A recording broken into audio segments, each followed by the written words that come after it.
Hello friends. तो कल के वीडियो में हमने देखा था कि वेरिएबल को कैसे डिफाइन करते हैं, असाइन करते हैं और उनकी वैल्यूज को कैसे एक्सेस किया जाता है। उसके साथ हमने देखा कुछ अरिथमेटिक ऑपरेटर्स को। तो आज के इस डे 2 के वीडियो में हम पढ़ेंगे असाइनमेंट ऑपरेटर्स के बारे में और कंपैरिजन ऑपरेटर्स के बारे में। तो चलिए स्टार्ट करते हैं असाइनमेंट ऑपरेटर से। तो स्क्रीन पर हमारे कुछ असाइनमेंट ऑपरेटर है। असाइनमेंट ऑपरेटर का यूज राइट हैंड की वैल्यू को लेफ्ट हैंड के वेरिएबल को असाइन करना होता है। तो जब भी आप असाइनमेंट ऑपरेटर यूज करोगे तो असाइनमेंट ऑपरेटर के लेफ्ट हैंड साइड में आपको वेरिएबल ही यूज करना होगा।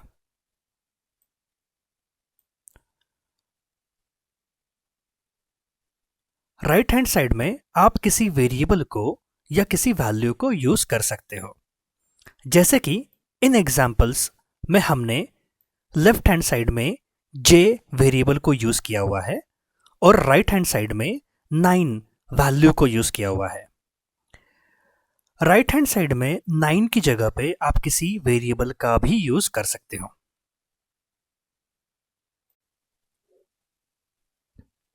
जैसे कि आप स्क्रीन पर देख रहे हो, असाइनमेंट ऑपरेटर को आप अरिथमेटिक ऑपरेटर के साथ भी यूज कर सकते हो। जब भी असाइनमेंट ऑपरेटर को किसी अरिथमेटिक ऑपरेटर के साथ यूज किया जाता है तो लेफ्ट हैंड साइड के वेरिएबल को राइट हैंड साइड के वेरिएबल या वैल्यू के साथ ऑपरेशन परफॉर्म करके लेफ्ट हैंड के वेरिएबल को उसकी वैल्यू असाइन की जाती है। जैसे कि यहां पर हमने एग्जाम्पल में देखा कि असाइनमेंट ऑपरेटर को प्लस ऑपरेटर के साथ यूज किया गया है। तो मान लो कि हमने कुछ इस तरह से स्टेटमेंट लिखा जो कि है j प्लस इक्वल टू 9। तो इसका जो इक्विवेलेंट एक्सप्रेशन है वो रहेगा j equal to j plus 9।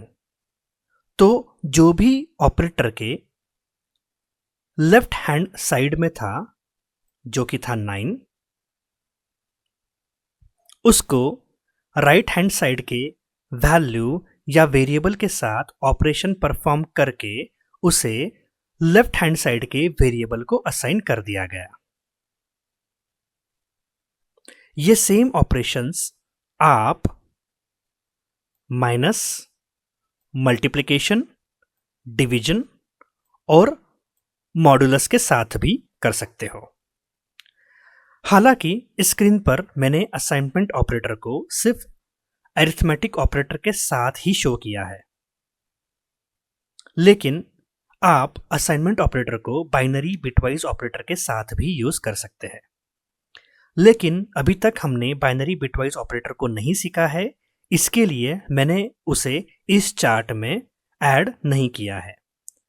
आगे जाके जब हम बिटवाइज ऑपरेटर को सीखेंगे तब हम असाइनमेंट ऑपरेटर को बिटवाइज ऑपरेटर के साथ कैसे यूज करते हैं वो भी सीखेंगे। तो चलिए अब इन एग्जाम्पल्स को और असाइनमेंट ऑपरेटर्स को सीखते हैं जावास्क्रिप्ट के कोड के अंदर। तो चलिए अब हम देखते हैं असाइनमेंट ऑपरेटर्स को प्रैक्टिकली। तो यहां पे मैंने एक वेरिएबल डिक्लेयर कर दिया है जिसका नाम मैंने रखा j। उसे हम एक डिफॉल्ट वैल्यू देते हैं 9। अभी अगर मैं j प्लस इक्वल टू 9 करता हूं और अभी हम करते हैं डॉक्यूमेंट डॉट राइट, तो आप देखोगे कि j के अंदर पहले बाय डिफॉल्ट 9 वैल्यू थी और हमने j प्लस इक्वल टू 9 कर दिया है, जिसका मतलब है अभी ये एक्सप्रेशन इस तरह से एग्जीक्यूट होगा। तो j में हमारी 9 वैल्यू थी, उसमें हमने 9 ऐड कर दिया है। तो यहां पे अगर मैं j को प्रिंट करूंगा तो मुझे 18 वैल्यू मिलनी चाहिए। तो यहां पे आप देखोगे कि हमें क्या वैल्यू मिल रही है, 18 वैल्यू मिल रही है। सेम ऑपरेशन अभी अगर मैं माइनस करता हूं तो j की वैल्यू 9 थी, j माइनस इक्वल टू 9, तो ये हो जाएगा j equal to j minus 9। तो j की वैल्यू जो कि ऑलरेडी 9 है और उसमें से हमने 9 को सब्सट्रैक्ट कर दिया, तो इस केस के अंदर हमें वैल्यू जो मिलेगी वो मिलेगी 0। सेम अगर मैं इस वैल्यू को चेंज करता हूं तो अभी यहां पे 9 माइनस 5 इस तरह से एग्जीक्यूट होगा, तो इस कंडीशन में हमें वैल्यू मिलेंगी 4। सेम अगर मैं मल्टीप्लिकेशन करता हूं तो यहां पे 9 मल्टीप्लाई बाय 5 होगा, तो इस कंडीशन में हमें वैल्यू मिलेगी 45। अगर मैं डिवीजन करता हूं, डिवीजन इंटीजर डिवीजन के लिए मैं उसको 10 से असाइन कर देता हूं और यहां पे मैं अभी डिवीजन कर रहा हूं, तो ये कुछ इस तरह से उसका इक्विवेलेंट स्टेटमेंट बनेगा और इस कंडीशन में हमको वैल्यू बनेगी 2। अगर मैं मॉड करता हूं तो 10 मॉडुलस 5, तो जो रिमाइंडर रहेगा वो हमारा 0 रहेगा, इसके लिए यहां पे वैल्यू मिलेंगे 0। अगर इसी को अगर मैं मॉडिफाई कर देता हूं तो जब हम 10 को 4 से डिवाइड करेंगे तो हमें जो रिमाइंडर मिलेगा वो 2 मिलेगा, तो यहां पे देखो यहां पे मुझे वैल्यू मिलेंगे 2। तो चलिए अब आगे बढ़ते हैं और देखते हैं रिलेशनल ऑपरेटर्स के बारे में। तो जावास्क्रिप्ट के अंदर 8 डिफरेंट रिलेशनल ऑपरेटर्स अवेलेबल है, जो कि है less than, greater than, less than और इक्वल टू, ग्रेटर देन और equal to, not equal value and same type, और नॉट इक्वल वैल्यू और नॉट सेम टाइप। तो अभी हम इसको प्रैक्टिकली यूज करते हैं हमारे जावास्क्रिप्ट के कोड के अंदर।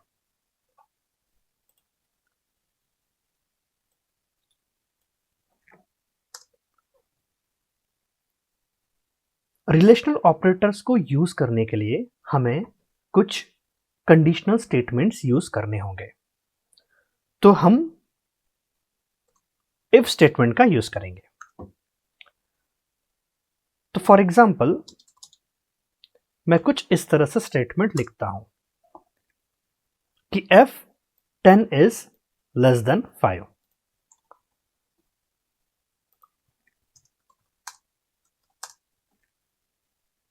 और यहां पे हम कुछ स्टेटमेंट्स लिखेंगे।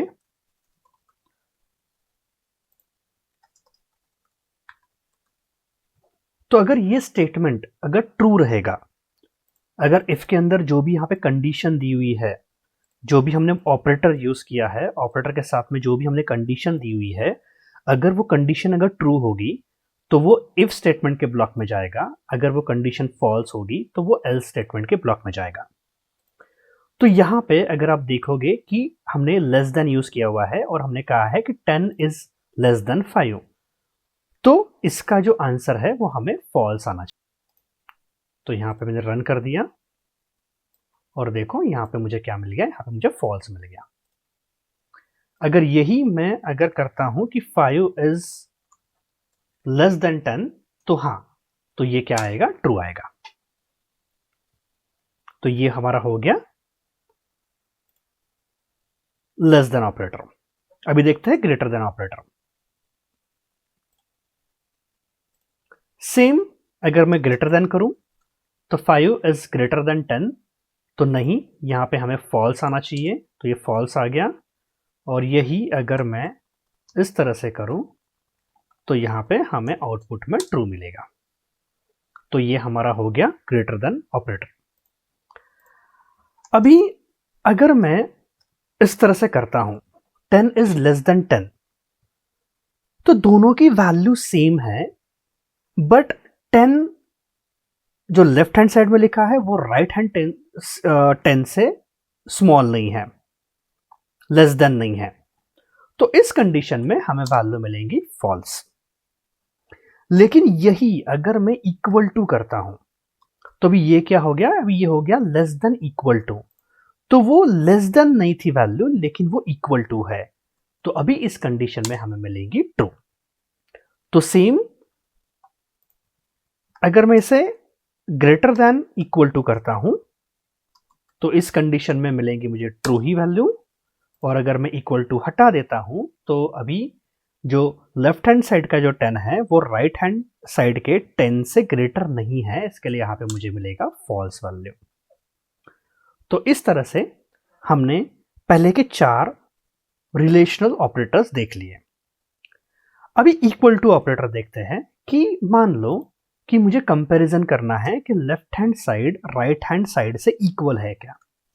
तो फॉर एग्जांपल अगर मैं इस तरह से करता हूं कि 10 इज इक्वल टू 9, तो नहीं, 10 इज नॉट इक्वल टू 9, तो यहां पे हमें मिलेगा फॉल्स। लेकिन अगर मैं करता हूं 10 इज इक्वल टू 10, तो इस कंडीशन में मिलेगा हमको ट्रू। अभी हम यहां पे डायरेक्टली कांस्टेंट वैल्यूज यूज कर रहे हैं, लेकिन हम यहां पे वेरिएबल्स भी यूज कर सकते हैं। तो अभी यहां पे मैंने वैल्यूज के जगह पे यहां पे वेरिएबल्स यूज किए। तो मैंने पहले दोनों को 10 वैल्यूज असाइन कर दी और अभी देख रहा हूं कि दोनों की वैल्यूज सेम है या नहीं है। तो वापस मुझे यहां पे ट्रू मिलेगा। अगर मैं किसी की वैल्यू चेंज करता हूं तो यहां पे मुझे फॉल्स मिलना चाहिए। तो ये हो गया हमारा इक्वल टू ऑपरेटर। अभी देखते हैं नेक्स्ट ऑपरेटर जो कि है नॉट इक्वल टू। तो नॉट इक्वल टू से कंप्लीट ऑपोजिट होता है। यहां पे अगर ये इक्वल नहीं है तो ये ट्रू है, अगर ये इक्वल है तो ये कंडीशन फॉल्स हो जाएगी और वो फिर क्या हो जाएगा, फॉल्स हो जाएगा, वो एल्स में चला जाएगा। तो यहां पे आई एंड जे इक्वल नहीं है तो यहां पे हमें मिलेगा ट्रू। और अगर मैं इन्हें इक्वल कर देता हूं तो यहां पे अभी हमें वैल्यू मिलेंगी फॉल्स।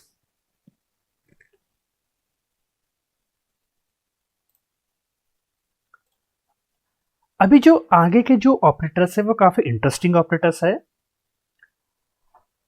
यहां पे हमें 3 बार इक्वल टू लिखना होता है और इस ऑपरेटर का मीनिंग होता है equal value and same type. तो अभी यहां पे देखते हैं कि यहां पे अगर मैं कुछ इस तरह से करता हूं, मैंने 3 बार इक्वल टू लिख दिया। अभी i की वैल्यू 10 है, j की वैल्यू 10 है, तो दोनों की वैल्यू सेम है और दोनों के टाइप भी सेम है। तो लास्ट सेशन में हमने देखा था कि कुछ टाइप्स होते हैं, डेटा टाइप्स, जिसमें आते हैं नंबर्स, स्ट्रिंग्स।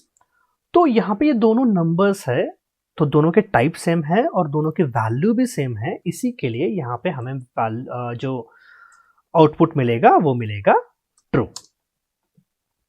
लेकिन अभी मैं क्या करता हूं, मैं वैल्यू सेम रखता हूं लेकिन मैंने अभी उसका टाइप चेंज कर दिया।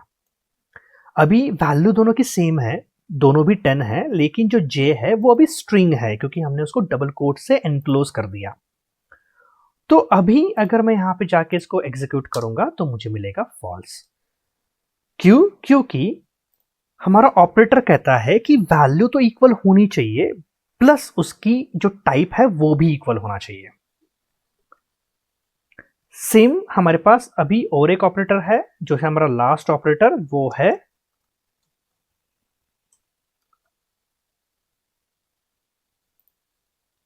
नॉट इक्वल वैल्यू और नॉट सेम टाइप। तो इसमें मानो कि यहां पे हमारे पास वैल्यू इक्वल है, टाइप भी इक्वल है। तो अगर दोनों भी अगर इक्वल है और यहां पे हम कह रहे हैं कि दोनों में से कुछ ना कुछ इक्वल नहीं होना चाहिए, लेकिन यहां पे दोनों भी इक्वल है, तो यहां पे हमें रिजल्ट में मिलेगा फॉल्स। लेकिन अभी अगर मैं इसकी वैल्यू चेंज कर देता हूं तो भी दोनों में से एक मैच नहीं हो रहा है। तो टाइप तो दोनों के सेम है, दोनों नंबर है, लेकिन वैल्यूज मैच नहीं कर रही है। तो इस सिचुएशन में ये जाएगा इफ कंडीशन के अंदर, ट्रू के अंदर, तो इसके लिए हमको मिलेगा ट्रू। अभी अगर मैं इसको एनक्लोज कर देता हूं डबल कोट से और उसको स्ट्रिंग बनाता हूं, तो अभी हमारी वैल्यू भी मैच नहीं हो रही है और हमारा टाइप भी मैच नहीं हो रहा है, दोनों भी मैच नहीं हो रहे हैं। उस कंडीशन में भी हमको मिलेगा ट्रू। और अगर वैल्यू मैच नहीं कर रही है तो भी हमको मिलेगा ट्रू। तो ये ऑपरेटर कहता है कि एक तो वैल्यू मैच नहीं होनी चाहिए, या फिर टाइप मैच नहीं होना चाहिए, या फिर दोनों भी मैच नहीं होने चाहिए, तो ही वो ट्रू रहेगा। अगर उसकी वैल्यू और टाइप दोनों भी मैच होते हैं तो वो रहेगा फॉल्स। तो यहां पे अब अगर मैं दोनों भी मैच कराता हूं तो अभी मुझे मिलेगा फॉल्स। तो यहां पे आ गया और देखो यहां पे मुझे मिल गया फॉल्स। तो ये थे हमारे रिलेशनल ऑपरेटर्स। तो इस सेशन में फ्रेंड्स हमने सीखा असाइनमेंट ऑपरेटर्स और रिलेशनल ऑपरेटर्स को। मिलते हैं अगले सेशन में। Thank you.